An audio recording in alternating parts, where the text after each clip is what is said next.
Maria Moore on the Rickey Smiley Morning Show. All right, y'all, Rickey Smiley Morning Show, 29 minutes after the hour, y'all. It is Friday, and that means it's time for Mind, Body, Business with Maria Moore. Maria, good morning.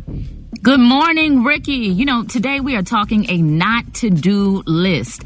And one of the biggest challenges people face is, not having enough time to exercise, build a business, time for self-care.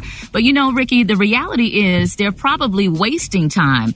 And that's where a not to do list comes in. It includes things that, distract you, make you less productive, and cause you to lose time. So, for example, taking calls from unknown numbers because the person on the other line is probably going to upset you. Also, here's another big one, saying yes when you don't have the time or desire to do the thing that is being asked of you. So, Ricky, I want to talk to you. I can help you with that one. We got to go back to that one. I can show you how to control, especially those first two. Go ahead. Okay, so I want to hear from you and the crew. What are some things on your not to do list? Yeah, well, let's go back to what you were saying when you was talking about taking calls. People just randomly call you. I normally don't answer the phone because you're naturally going to try to be a good person. You're naturally going to try to do the right thing. That's why I like require my friends and family. I like text messages because it gives you an opportunity to read it and think. Okay, Auntie needs $30, and you be like, yes, Auntie, I'll give you $30. But if you sit down and think, you gave Auntie $30 last month that she haven't even paid you back. You know what I'm saying? Because sometimes it's a Saturday, you got your whole day planned, you're going to watch football or whatever, and then somebody call you and ask you to move, at short notice, and that's not fair to you when you already got your day planned. If you want to take your kids to the water park or Chuck E. Cheese and you got to help somebody move, but you feel obligated because you helped them move or whatever, but they didn't give you any type of notice, where you could set up a time. So sometimes, man, reading text messages and giving yourself the opportunity to think about your decision or say, well, I can't do it Saturday, but I'm definitely available Sunday after 1 o'clock. I can come for 3 hours, and you know what I'm saying?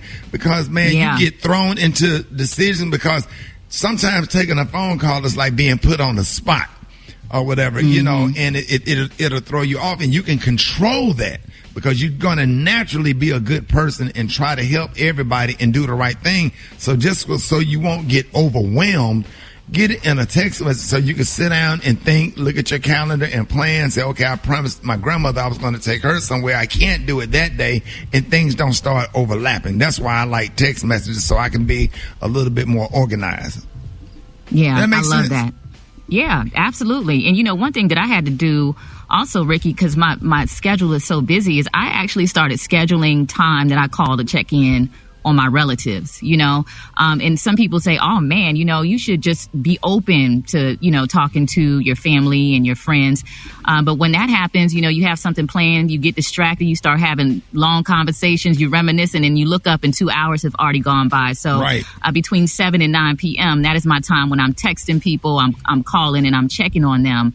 And I know like just a lot of the crew here on the morning show, you all live very successful, productive lives. And there's certain things that you just have to say no to. And one thing that I encourage people to do is to do a time inventory. So you make a list of everything you do from the time you wake up to the time you go to bed, then assign each task in one of 3 categories: automate, delegate, eliminate.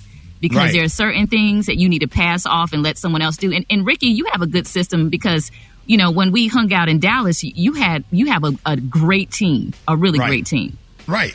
And it's just all about being organized. And then Facebook really help you with when you know a lot of people. You got a lot of church members, you got fraternity brothers, you got sorority sisters, you know, to help navigate that so you don't have to call everybody.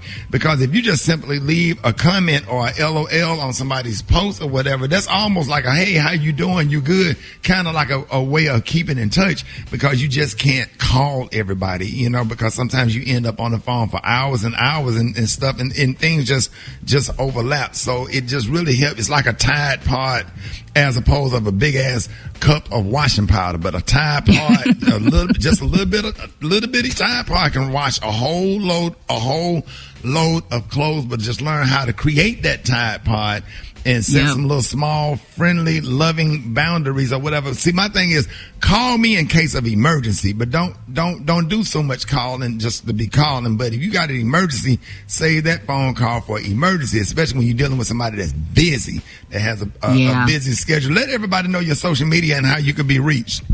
Yeah, you can follow me on Instagram at Maria Moore. It's MariaMore, and I have more tips posted there. Thank you so much, Rickey. No, thank you, Maria.